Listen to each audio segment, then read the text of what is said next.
जय हिंद दोस्तों। जैसा कि आपने थंबनेल में देखा होगा दोस्तों कि बिहार के सभी राज्य स्तरीय परीक्षाओं का हल प्रश्न उत्तर संग्रह हम लोग करने वाले हैं दोस्तों। इसमें सामान्य अध्ययन के जो प्रश्न होंगे दोस्तों, वो हम लोग विभिन्न परीक्षाओं में पूछे गए प्रश्नों का एक कलेक्शन है।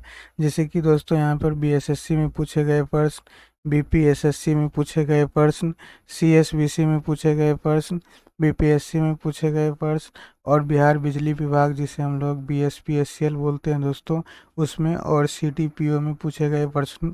साथ ही दोस्तों यहाँ पे टीचर के जो एग्ज़ाम हुए हैं, बहुत सारे टीचर्स के एग्ज़ाम हुए हैं दोस्तों, उन सभी में पूछे गए प्रश्नों का एक कलेक्शन है जो कि हम लोग इस वीडियो में करने वाले हैं। दोस्तों आपने देखा होगा कि जैसे BSSC, BPSSC, CSBC, BPSC, BSPSCL, CDPO दोस्तों, इन सभी परीक्षाओं के या तो फॉर्म भरे जा चुके हैं या नोटिफिकेशन आ चुकी है और नवंबर से दिसंबर तक परीक्षा होने की संभावना है। इसके लिए मैंने यह सीरीज शुरू किया है दोस्तों, जो आगे आने वाले सभी स्टेट लेवल एग्ज़ाम्स के लिए काफ़ी महत्वपूर्ण रहेगा। दोस्तों इस सीरीज में मैंने ऑनलाइनर क्वेश्चन की कलेक्शन को लिया है, जिसमें दोस्तों हम लोग रैपिड फायर के तौर पे हम लोग डेली 100 क्वेश्चन को करने वाले हैं यहाँ पर कवर, जो कि हमने कहा था कि 3:10 से इस सेशन को शुरू करेंगे, जिसके लिए आपको प्रतिदिन शाम के 7 बजे दोस्तों आपको हमारे चैनल से जुड़ना होगा और आपको प्रतिदिन इसकी एक वीडियो मिल जाएगी। दोस्तों इसमें हम लोग 10,000 प्लस वन लाइनर क्वेश्चन के कलेक्शंस को देखने वाले हैं दोस्तों। और ये पूरे के पूरे जो सेशन है दोस्तों, वो बिहार स्पेशल रहने वाली है, जिसमें हम लोग वर्ष 1999 से लेके वर्ष 2023 तक में जितने भी बिहार में एग्ज़ाम्स हुए हैं दोस्तों, उन सभी के जो क्वेश्चन हैं, उन सभी क्वेश्चनों को दोस्तों करने वाले हैं। अगर आप इन सारे सेशंस को देख लेते हैं दोस्तों आने वाले 2-3 महीने के अंदर, तो आपके आगे के जितने भी एग्ज़ाम्स हैं उसके लिए काफ़ी महत्वपूर्ण और हेल्पफुल रहेगा। तो चलिए दोस्तों वीडियो को शुरू करते हैं। तो चलिए दोस्तों हम लोग इसमें रैपिड फायर सेशन को करने वाले हैं दोस्तों। इसमें दोस्तों हम लोग फटाफट क्वेश्चनों को करेंगे और तेज़ गति से इन सेशनों को दोस्तों कंप्लीट करने वाले हैं। तो चलिए हमारे सामने पहला क्वेश्चन है, कौन सा कण एक परमाणु के द्रव्यमान को निर्धारित करता है? तो दोस्तों ये न्यूट्रॉन और प्रोटॉन जो होते हैं वो परमाणु के द्रव्यमान को निर्धारित करते हैं। अगला क्वेश्चन है दोस्तों कि नाभिकीय रिएक्टरों में भारी जल का प्रयोग क्यों होता है? तो दोस्तों द्रुत न्यूट्रॉन की गति को कम करने के लिए भारी जल का अनुसूत्र होता है दोस्तों T2O, जिसको हम लोग ड्यूटेरियम ऑक्साइड के नाम से जानते हैं। अगला क्वेश्चन है, पृथ्वी की प्रपटी में सबसे बहुल्य तत्व क्या है? तो दोस्तों पृथ्वी की प्रपटी पे ऑक्सीजन बहुल्य तत्व है, जिसकी मात्रा 21% होती है। अगला क्वेश्चन है कि न्यूट्रॉन की खोज करने वाले कौन थे? तो दोस्तों जेम्स चैडविक थे। अगला क्वेश्चन है, तत्वों जिनमें विभिन्न नाभिकीय आवेश हैं परंतु समान द्रव्यमान संख्या है, उसे क्या कहा जाता है? तो दोस्तों उसे संभारिक कहा जाता है। अगला क्वेश्चन है, केंद्रक का इसके न्यूक्लियॉन से गठन में क्या होता है? तो दोस्तों इसमें द्रव्यमान में घटाव होता है। अगला क्वेश्चन है, ऑक्जेलिक अम्ल घोल के विरुद्ध कास्टिक सोडा घोल का अनुमान के लिए अच्छा सूचक क्या होता है? तो दोस्तों इसके लिए फिनाल्फथैलीन होता है। अगला क्वेश्चन है, यदि एक लौह तार को कॉपर सल्फेट के घोल में रखा जाता है तो क्या होगा? तो दोस्तों जैसे ही लोहे के तार को कॉपर सल्फेट के घोल में रखा जाएगा तो तांबा का क्या होगा दोस्तों? अवक्षेपण होगा, तो तांबा अवक्षेपित हो जाएगा। अगला क्वेश्चन है, जल के क्वथनांक को किस तापक्रम के रूप में परिभाषित किया जाता है? तो दोस्तों इसे जल का वाष्प दाब वायुमंडलीय दाब के बराबर होता है। अगला क्वेश्चन है, जब किसी घोल को एक अर्ध पारगम्य द्वारा उसके विलायक से पृथक किया जाता है तब इस घटना को क्या कहा जाता है? तो दोस्तों इसे प्रसरण के नाम से जानते हैं। अगला क्वेश्चन है, जल स्नेहक कोलाइडी को किस रूप में जाना जाता है? दोस्तों इसे द्रव स्नेही के रूप में जाना जाता है। अगला क्वेश्चन है, पुरातात्विक खोज को दिनांकित करने में कौन से तत्व के समस्थानिक का प्रयोग किया जाता है? तो दोस्तों ये कार्बन के तत्व के समस्थानिक का प्रयोग किया जाता है। अगला क्वेश्चन है, हीरा क्या है? तो दोस्तों हीरा कार्बन का शुद्ध रूप होता है। अगला क्वेश्चन है, विवादास्पद पुस्तक लज्जा किसने लिखी थी? तो दोस्तों ये तस्लीमा नसरीन ने लिखी थी। अगला क्वेश्चन है, मेरे वतन के लोगों आंख में भर लो पानी गीत किसने लिखी है? तो दोस्तों ये कवि प्रदीप ने लिखे हैं। अगला क्वेश्चन है संविधान का 74वां संविधान संशोधन किससे संबंधित है?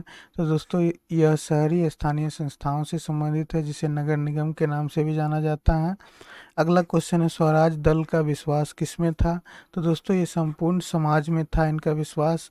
अगला क्वेश्चन है बिहार की सबसे ऊंची चोटी जिसकी ऊंचाई 1365 मीटर है, कौन है? तो दोस्तों ये पारसनाथ की पहाड़ी है। अगला क्वेश्चन है कि एक भूकंप का कोणांक, आवृत्ति तथा तीव्रता मापने वाले यंत्र को क्या कहा जाता है? तो दोस्तों भूकंप की आवृत्ति और तीव्रता मापने वाले यंत्र को सिस्मोग्राफ कहा जाता है। इसे भूकंप की तीव्रता को रिक्टर स्केल से मापा जाता है।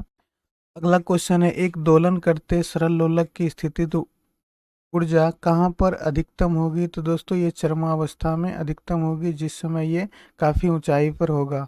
अगला क्वेश्चन है ऋग्वेद काल के देवता कौन थे? तो दोस्तों ऋग्वैदिक काल में इंद्र और अग्नि प्रमुख देवता थे। अगला क्वेश्चन है महात्मा बुद्ध के प्रभाव से जो गणिका बौद्ध भिक्षुणी बन गई वह कौन थी? तो दोस्तों वो अम्रपाली थी। अगला क्वेश्चन है पुराणों की संख्या कितनी है? तो दोस्तों पुराणों की संख्या 18 है। वेद की संख्या कितना है दोस्तों? तो वेद की संख्या 4 है। वेदांग की संख्या 6 है और उपनिषद की संख्या दोस्तों 108 है, याद रखिएगा दोस्तों। अगला क्वेश्चन है विजयनगर राज्य के संस्थापक कौन थे? तो दोस्तों विजयनगर साम्राज्य के संस्थापक हरिहर और बुक्का नामक दो भाई थे। अगला क्वेश्चन है बीरबल का असली नाम क्या था? तो दोस्तों बीरबल का असली नाम महेश दास था। अगला क्वेश्चन है वह पहला किला जो शिवाजी ने जीता उसका नाम क्या था? तो दोस्तों ये तोरन का किला था। अगला क्वेश्चन है कि टुंड्रा क्षेत्र के एस्किमो लोगों के घर को क्या कहा जाता है? तो दोस्तों उसे इग्लू के नाम से जाना जाता है। अगला क्वेश्चन है कौन से वास्तुकार ने चंडीगढ़ शहर का नक्शा बनाया था? तो दोस्तों ये ली कार्बूजियर नामक वास्तुकार थे। अगला क्वेश्चन है मंगल ग्रह पर सर्वप्रथम उतरने वाले यान का नाम क्या था? तो दोस्तों इसका नाम पाथ फाइंडर था। अगला क्वेश्चन है साइमन प्रतिवेदन पर विचार के लिए बुलाए गए तीनों गोलमेज सम्मेलन में भाग लेने वाले प्रतिनिधि कौन थे? तो दोस्तों ये B.R. अम्बेडकर थे। अगला क्वेश्चन है वर्शिपिंग फॉल्स गॉड्स शीर्षक पुस्तक किसने लिखी है? तो दोस्तों ये अरुण शौरी ने लिखी है। अगला क्वेश्चन है कि तालिबान क्या है? तो दोस्तों तालिबान जो है एक कट्टरपंथी संगठन है। अगला क्वेश्चन है इलेक्ट्रॉन का हानि उपचयन है, एक सेल के एनोड पर जो प्रक्रम होता है उसे क्या कहा जाता है? तो दोस्तों उसे उपचयन के नाम से जाना जाता है। अगला क्वेश्चन है नाइट्रोजन का स्थिरीकरण करने में समर्थ एक मुक्त जीवित जीवाणु कौन सा है? तो दोस्तों ये एजिटोबैक्टर होता है जो कि दलहनी पौधे की जड़ों में एक गांठ बनाकर दोस्तों इस गांठ के अंदर ये पाया जाता है जो वायुमंडल के नाइट्रोजन का स्थिरीकरण करता है। अगला क्वेश्चन है फफूंदी में संचित खाद्य पदार्थ क्या है? तो दोस्तों ये ग्लाइकोजन और तेल की गोलिका है। अगला क्वेश्चन है कि अफीम कहाँ पाया जाता है? तो दोस्तों अफीम जो होता है वो पपावर सोमनीफेरम से प्राप्त किया जाता है। अगला क्वेश्चन है प्रकाश संश्लेषण में पहला सोपान क्या है? तो दोस्तों ये जल का प्रकाश अपघटन है। दोस्तों ध्यान दीजिएगा ये सभी के सभी क्वेश्चन प्रीवियस ईयर हैं और जो कि अलग अलग परीक्षाओं में पूछे गए हैं। अगला क्वेश्चन है दोस्तों कि कौन ग्लाइकोलाइसिस एक क्रेब चक्र के बीच में कड़ी है? तो दोस्तों ये एसिटाइल्स एंजाइम होता है। अगला क्वेश्चन है भारत में सबसे बड़ा सेंटीपेडियम कहाँ है? तो दोस्तों ये कोलकाता में है। अगला क्वेश्चन है पक्षियों का हड्डी कैसी होती है? तो दोस्तों पक्षियों की जो हड्डी होती है वो वातिल होती है। अगला क्वेश्चन है मानव मूत्र में कौन सा विटामिन का उत्सर्जन होता है? तो दोस्तों ये विटामिन सी का उत्सर्जन होता है। अगला क्वेश्चन है विटामिन B6 की कमी से मानव में क्या होता है? तो दोस्तों ये रक्त अल्पता होता है जिसको हम लोग एनीमिया के नाम से जानते हैं। दोस्तों आप हमें कमेंट में बताइएगा विटामिन B6 का रासायनिक नाम क्या है। अगला क्वेश्चन है लार परिवर्तित कहाँ से होता है? तो दोस्तों ये श्वेताशर से माल्टोज में होता है। अगला क्वेश्चन है पेप्सिन किसका उदाहरण है? तो दोस्तों ये एक एंजाइम का उदाहरण है। अगला क्वेश्चन है पित्त का मुख्य कार्य क्या है? तो दोस्तों ये वसाओं को एंजाइम द्वारा पाचन करवाना इसका मुख्य कार्य होता है। सॉरी पित्त का निर्माण दोस्तों यकृत में होता है और ये जमा कहाँ रहता है दोस्तों? तो जमा पित्ताशय के अंदर रहता है और यह एक पीले हरे रंग का क्षारीय द्रव्य है। अगला क्वेश्चन है एक स्वाभाविक मानव 1 मिनट में कितनी बार सांस ले सकता है? दोस्तों यहाँ पर ये सांस लिखा हुआ है, सांस लेता है तो ये 14 से 18 या कहीं कहीं पे दोस्तों आपको 16 से 18 बार भी मिल सकता है। अगला क्वेश्चन है किसको रक्त नहीं है फिर भी वह श्वसन करता है? तो दोस्तों ये हाइड्रा के अंदर रक्त नहीं पाया जाता है इसके बावजूद भी वह श्वसन करता है।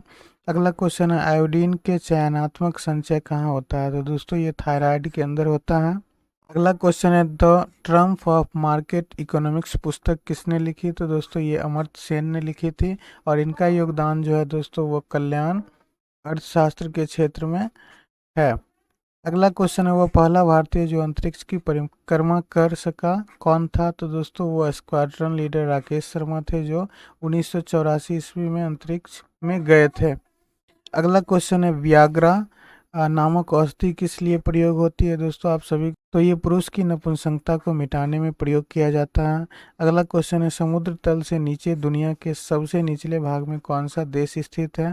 तो दोस्तों हॉलैंड स्थित है। हॉलैंड किसकी राजधानी है दोस्तों? तो ये नीदरलैंड की राजधानी है। अगला क्वेश्चन है बुझे चूने का रासायनिक सूत्र क्या होता है? तो दोस्तों बुझे चूने का रासायनिक सूत्र CaOH का होल ट्वाइस होता है। इसे कैल्शियम हाइड्रोक्साइड के नाम से भी जाना जाता है। अगला क्वेश्चन है राष्ट्रीय गान जनगण मन के प्रणेता कौन थे? तो दोस्तों ये रविंद्रनाथ टैगोर थे। अगला क्वेश्चन है सुपर कंप्यूटर परम 10,000 को विकसित करने का श्रेय किसे जाता है? तो दोस्तों इसे डॉक्टर विजय पी भास्कर को जाता है। यहाँ भाटकर लिखा हुआ है दोस्तों, भास्कर होगा।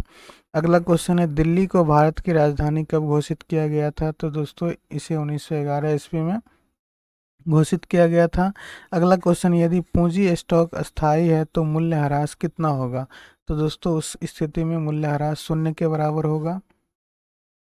अगला क्वेश्चन है कि जिस संवैधानिक संशोधन के अंतर्गत सिक्किम का भारतीय संघ में 22वें राज्य के रूप में विलय हुआ था वह कौन था? तो जो दोस्तों ये 36वां संविधान संशोधन था।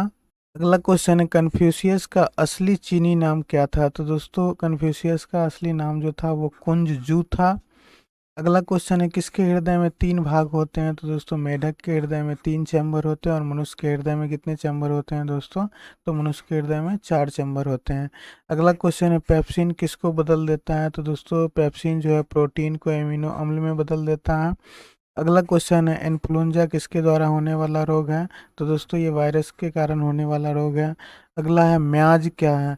दोस्तों म्याज एक कंद है जिसे वाल्व के नाम से भी जाना जाता है।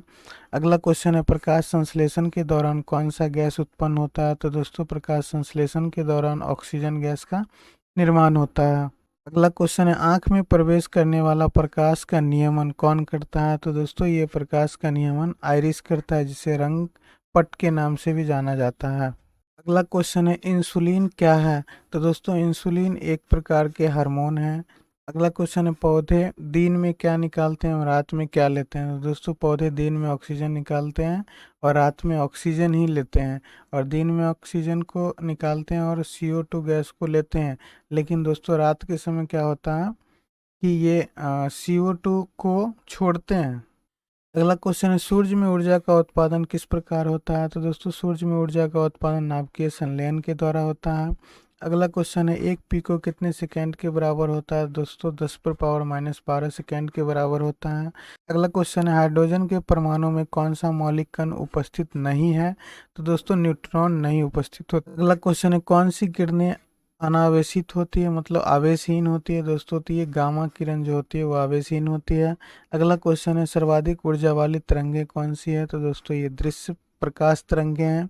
अगला क्वेश्चन है जल को 0 डिग्री से लेकर 3 डिग्री सेल्सियस तक गर्म किया जाता है तो इसका आयतन पर क्या प्रभाव पड़ता है? तो दोस्तों ये घटता है, लेकिन 4 डिग्री सेल्सियस के बाद जब गर्म किया जाता है दोस्तों तो इसके आयतन पर क्या प्रभाव पड़ता है? बढ़ने लगता है। अगला क्वेश्चन है फ़ारेनहाइट और सेल्सियस पैमाने पर कौन सा तापक्रम समान होता है? तो दोस्तों ये -40 डिग्री सेल्सियस जो होता है वहाँ पर फ़ारेनहाइट और सेल्सियस दोनों के मान जो होते हैं दोस्तों वो बराबर होते हैं। अगला क्वेश्चन है प्रकाश वर्ष से क्या मापा जाता है? तो दोस्तों खगोलीय दूरी को मापा जाता है। अगला क्वेश्चन है चंद्र ग्रहण के दौरान क्या होता है? तो दोस्तों धरती जो है सूर्य एवं चंद्रमा के बीच में आ जाती है। अगला क्वेश्चन है पृथ्वी की सतह पर प्लायन वेग का मान कितना होता है? दोस्तों 11.2 किलोमीटर प्रति सेकेंड होता है। अगला क्वेश्चन है एस चंद्रशेखर को भौतिकी की किस विद्या के लिए नोबेल पुरस्कार दिया गया था? तो दोस्तों इन्हें खगोल भौतिकी के लिए दिया गया था। अगला क्वेश्चन है जंग लगने पर लोहे का भार क्या होगा? तो दोस्तों जंग लगने पर लोहे का भार बढ़ेगा। अगला क्वेश्चन है, चूने की पुताई से उत्पन्न चमक किसके बनने से होती है? तो दोस्तों ये कैल्शियम कार्बोनेट के बनने से होती है, जिसका सूत्र CaCO3 होता है। दोस्तों पुताई के कुछ समय के बाद जब कैल्शियम ऑक्सीजन से प्रतिक्रिया करता है दोस्तों, तो ये कैल्शियम कार्बोनेट का निर्माण करता है और उसके बाद दीवार जो है वो पूरी तरह से चमकने लगता है।